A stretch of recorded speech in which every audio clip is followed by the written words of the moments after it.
Hey everybody, what's up and welcome back to today's video guys. And today guys, I'm going to go ahead and be showing you how to go ahead and renew a Craigslist post.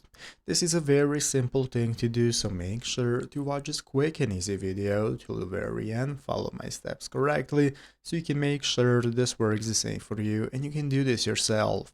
But yeah guys, let's get straight into it. So the first thing we want to do is to go ahead and open up the official Craigslist website right here, craigslist.org. If you have not already, and after opening it up, this is going to be the main page we're greeted by.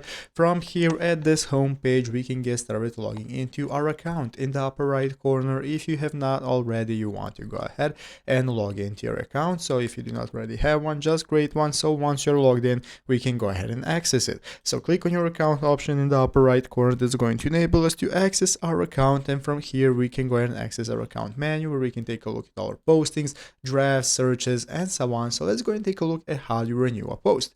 So basically guys, all your posts that you have made right here are going to appear in your postings listing. So as you can see, currently I have no postings, so I cannot renew them, but what you can do is follow the steps right here. On the official Craigslist website, we have an article on how to renew a free posting. So free postings can be placed at the top of the listings every 48 to 72 hours by clicking the renew link next to the posting title on your account page. So basically guys, here in the postings, you are going to go and be able to take a look at the postings you have. It's going to look like this, and there's going to appear a button that says renew, that when it passes more than 48 to 72 hours since the posting has been created. So click renew and it's going to enable you to renew and put it again at the top of the page, and that's how it's done. So I hope this video was helpful. If it was, make sure to leave a like, subscribe to the channel. So again, thanks for watching, take care, and bye.